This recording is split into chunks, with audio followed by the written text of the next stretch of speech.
Welcome to the Pigs Fly Nurture series. This is your source for marketing automation best practices. When you're finished here, feel free to check us out online at leadmd.com and visit our resources area. Enjoy. So, is email dead for 2012?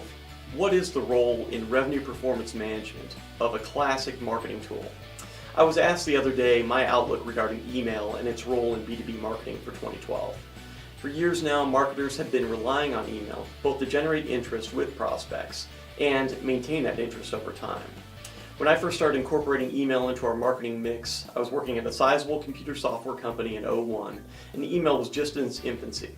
Print and branding and traditional advertising were still dominating the marketing mix. I remember having to fight for $100 a month for a basic email platform. Times have certainly changed, and with them, the marketing mix has gone from far beyond email blasting and transformed into true revenue performance management, where many different communication channels are tied together with a marketing automation platform.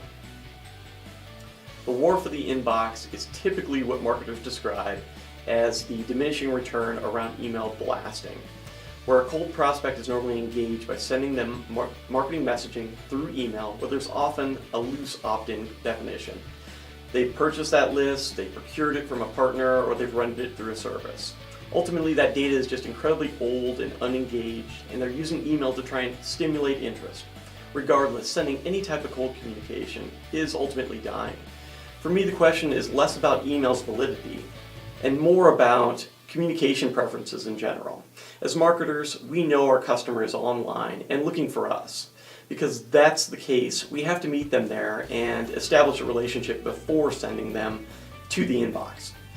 Email's an early stage activity is similar to using a pickup line. No one likes to use them because they're a shot in the dark and intensely non-personal and a little bit cheesy.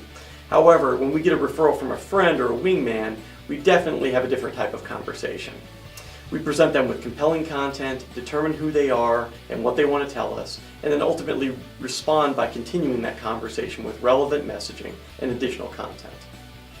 Now we've established rapport and we're on our way to developing true trust, which is ultimately what we need in order to establish a buying persona.